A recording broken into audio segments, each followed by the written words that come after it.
आइए एक छोटा सा क्लिप। छोटा सा।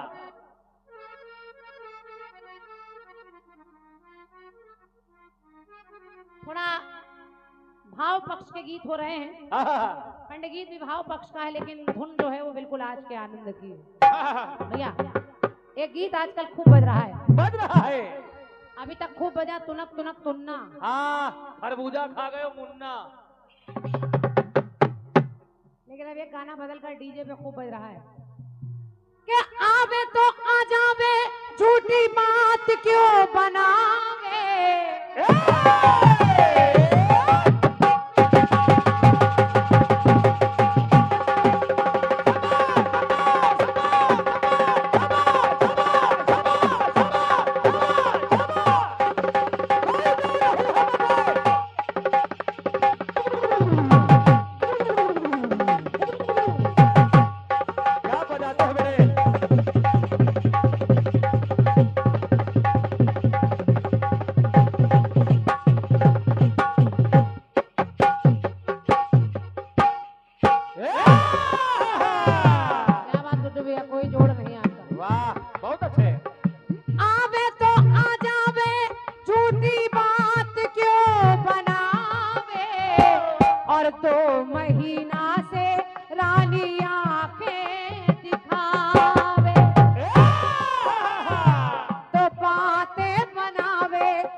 अब ये तो बम्बई वाले गा रहे हैं, इसका हमसे कोई लेना देना नहीं।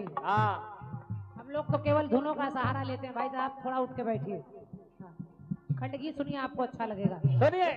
ये हमारी बहनें, हमारी भाभी लोग बैठी हैं, आप लोग खास तौर से सुने, आपको अच्छा लगेगा। हमारे सनातन धर्म में नारी अगर चाह ले तो क्या नहीं कर सकती है।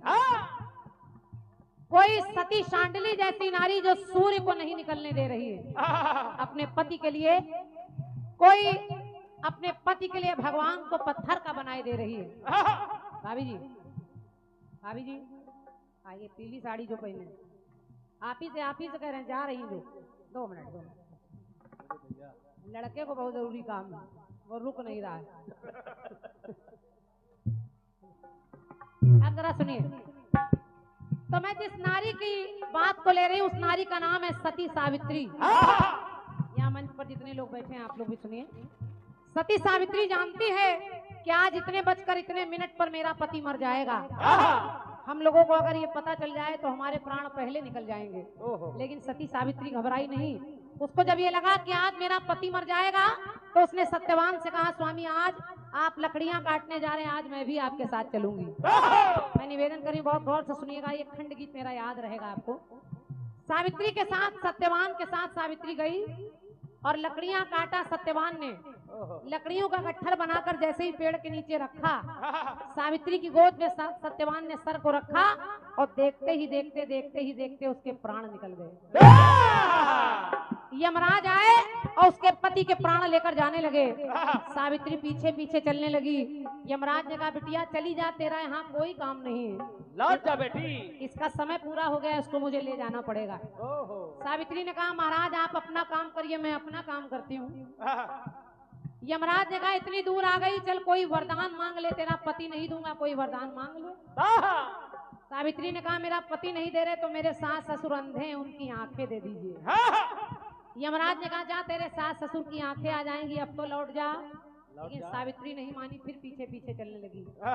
यमराज ने कहा बड़ी दूर आ गई है बेटी, अंधकार हो रहा है, चल पति नहीं दूंगा, दूसरा वरदान मांग ले। सावित्री ने कहा महाराज पति तो नहीं दे रहे, मेरे पति का खोया हुआ राजपाट दे दीजिए।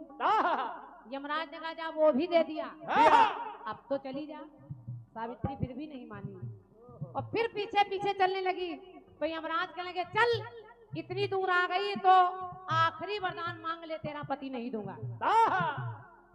सावित्री कहने लगी महाराज मेरा पति नहीं दे रहे तो मुझे 100 पुत्र होने का वरदान दे दीजिए। यमराज बिना सोचे कहने लगे जा जा तेरे 100 पुत्र हो जाए। तो सावित्री बड़ी तेज तेज हंसने लगी। यमराज कहने लगे मैं तेरा पति लिए जा रहा हूँ, तुझको हंसी आ रही है? तो सावित्री ने कहा सुनो महाराज मुझको क्यों हंसी आ रही है, सुनो।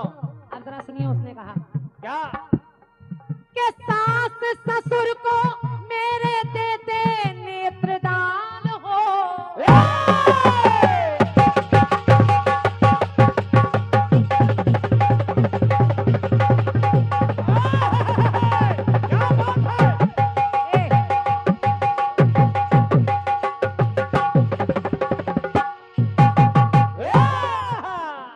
कम समय में ज्यादा काम।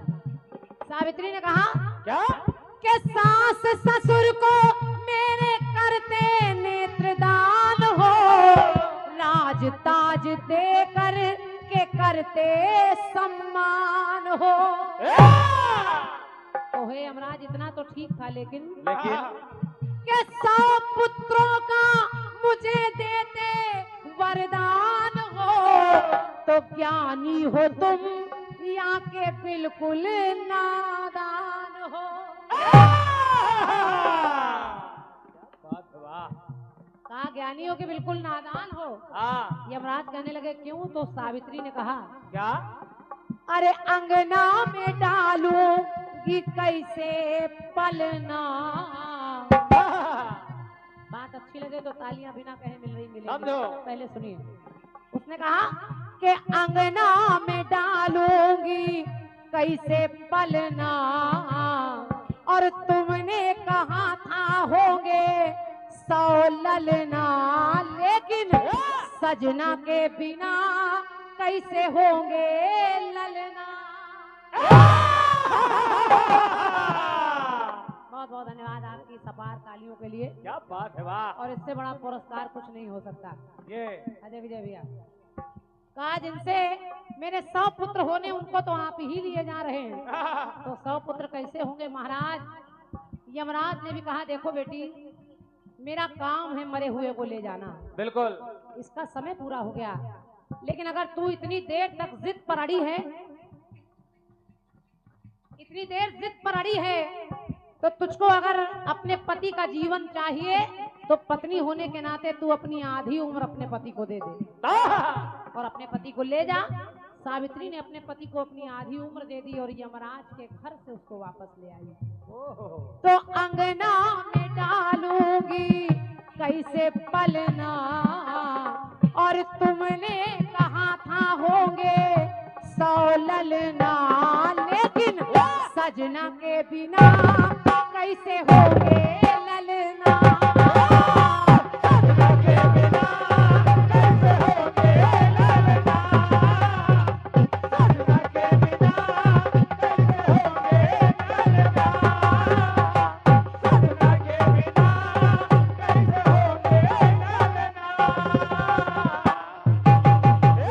सजना के बिना कैसे होंगे ललना।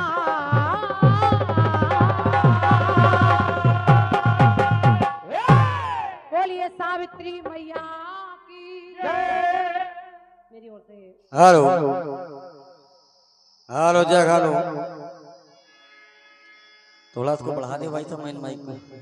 हेलो हेलो जग हेलो, हेलो जग हेलो हेलो, अब बढ़ा दीजिए थोड़ा। हेलो जग हेलो, हेलो हेलो जग हेलो, क्या बात है भाई। हेलो जग हेलो हेलो, बहुत बढ़िया। सुना भी आप लोगों ने? हाँ सुना गुरु सुना। क्रांति महाराज जी को बहुत ही सुंदर सा जवाब हाँ मेरे कटपीस का, अब बहुत ही सुंदर जवाब मेरे गीत का। भाई वाह। एक बात आप बार बार करें कि कोई भी संतुष्ट हो जाए, लेकिन अजय विजय संतुष्ट नहीं होंगे। भाई वाह। ऐसा नहीं है, ऐसा नहीं है। अगर जवाब ऐसा आ जाएगा तो हम अपने आप कह देंगे हम संतुष्ट हैं। और जब आ जाता है तो ऐसा नहीं, हम नहीं कहते, तुरंत कह देते कि नहीं बढ़िया है। नहीं, जब वो बात नहीं आई तो मैंने कहा कि मैं संतुष्ट नहीं हूँ और मेहनत कीजिए, कोई दिक्कत हो ना। लेकिन आपने उसको कई बार रिपीट किया, चलिएगा, क्योंकि आपने कहा ये रायबरेली क्षेत्र है, यहाँ लोग ये कीर्तन का गढ़ है। और क्या? हमारे निक्कू भैया, निक्कू मिश्रा जी, जिन्होंने इतनी सुंदर सी व्यवस्था की है, हम कलाकारों को बुलाया है, तो वो सब समझ रहे हैं। और क्या, सब समझ रहे हैं। हमको कुछ बताने की जरूरत नहीं है। कुपोषित पोषित कहने से काम नहीं चलेगा। यहाँ लोग कीर्तन सुनने वाले बैठे हैं और दिखने में लगते हो हट्टे कट्टे, लेकिन अब क्या बताएं आपको, सब समझते हैं लोग। आइएगा, आपने गीत गाया, खाने की बात की, मैंने जवाब पीने से दिया। क्रिया जो आपकी खाने की थी उसका जवाब पीने से दिया। लोगों ने बहुत पसंद किया, ढेर सारा आशीर्वाद मिला और लोगों ने बहुत तालियां बजाई। चलिएगा, आइए, आपने एक बात कही कि वो बरबरी का जो शीश है वो रखा था वहां हरियाणा में ना, आपको जानकारी नहीं है। हाँ। हरियाणा में कुरुक्षेत्र में हो रहा है महाभारत, और बरबरी को रोका है कन्हैया ने रास्ते में। कुरुक्षेत्र में नहीं रोका है ना, कन्हैया को पता चल गया कि बरबरी का आ रहा है और ये ऐसा वीर है, एक ही बाण से पूरी महाभारत समाप्त कर देगा। तो कन्हैया ने जहां रोका है और जहां उसका शीश कटा है वो राजस्थान में है, हरियाणा में नहीं है। लिख लीजिए। और क्या, वो राजस्थान में नहीं है, और जहाँ काटा वही नाम खाटू श्याम के नाम से आज प्रसिद्ध है। ये पढ़ाई लिखाई के मजे हैं।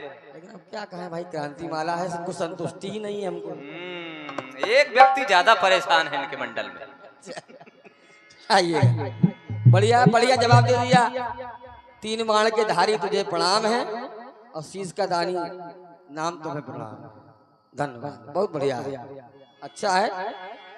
गीत का जवाब भी बहुत अच्छा दिया आपने। हम नहीं कहेंगे आपसे कि संतुष्ट नहीं कहेंगे, आपको बड़ा कष्ट होता तो हम नहीं कहेंगे हम संतुष्ट नहीं। हम बहुत संतुष्ट हैं, इतने संतुष्ट हैं, इतने संतुष्ट हैं कि हमारा पूरा मंडल वाह वाह कर रहा है।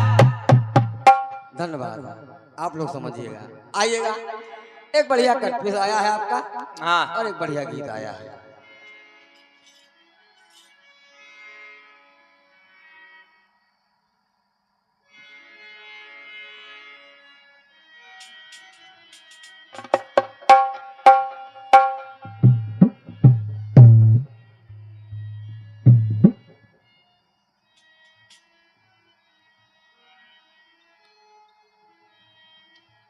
आइएगा,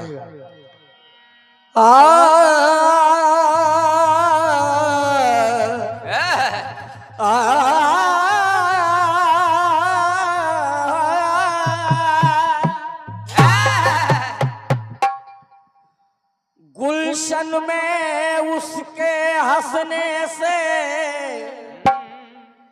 गिनती कम पड़ जाती है। गुलशन में उसके हंसने से गिनती कम पड़ जाती है। इतनी कलियां खिल जाती हैं, टहनी कम पड़ जाती है। अब कितने कड़वे लोग हैं, इनका लहजा कितना कड़वा है। चाहे जितनी चीनी फाके चीनी कम पड़ जाती है। रूखी रूखी सूखी खाके बच्चे खुश होकर सो जाते हैं, और जिस दिन चटनी मिल जाती है रोटी कम पड़ जाती है। माँ के पांव दबाकर जब मजदूरी करने जाता हूँ तो इतने पैसे मिल जाते हैं मुट्ठी कम पड़ जाती है। ये माँ के चरणों का प्रताप है। धुन आई है कि कर ले सबर बाबू, ये आजा रे।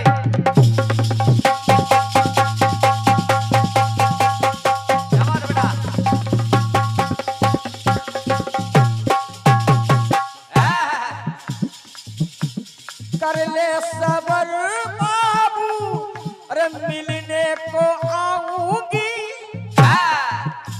ऐसे ना तेरा मैं जिया तड़ पाऊंगी। कैसे आऊं मिलने बजेंगे कंगना। हाँ कैसे आऊं मिलने बजेंगे कंगना। पायल की छनक से बजेंगे। पायल की झलक से जगेंगे सजना। पायल की झलक से जगेंगे सजना। पायल की छनक से जगेंगे सजना। आइए आपने बताया सपुत्र होने का वरदान दे दिया, लेकिन सावित्री ने कहा यमराज से, महाराज क्या अंगना में डालूं मैं कैसे पलना। और तुमने कहा था कि होंगे ललना। पर सजना के बिना कैसे होंगे ललना। यह आपका प्रश्न है कि सजना के बिना कैसे होंगे ललना। हालांकि आपने इसको कट करने का प्रयास किया, लेकिन आप पर वापस लौट आई, क्योंकि आपकी बात इतनी ही है, सही है, आगे नहीं है कि सजना के बिना कैसे होंगे ललना। सावित्री ने कहा कि महाराज मेरे पति के प्राण लौटा दीजिए। कहा ना। यमराज ने कहा मेरा ये विभाग नहीं है, मेरा काम है जिसकी जीवन लीला समाप्त उसके प्राण लेके मैं आ जाता हूँ। देने का कारभार मेरे पास नहीं है, नहीं है, मैं जीवन दान नहीं दे सकता। सावित्री ने कहा फिर क्या होगा, फिर क्या होगा, मेरे पति कैसे जीवित होंगे। यमराज ने कहा तुमको एक तरीका बता रहा हूँ, तुम्हारे पति जीवित हो सकते हैं। कहा क्या।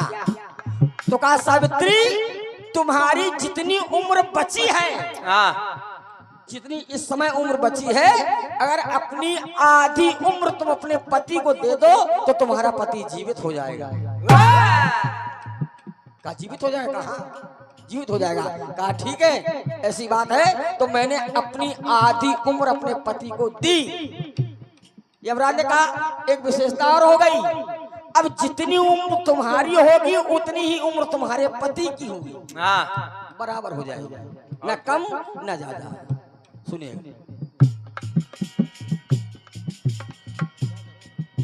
कहा यमराज ने कि आधी उम्र दे दी है।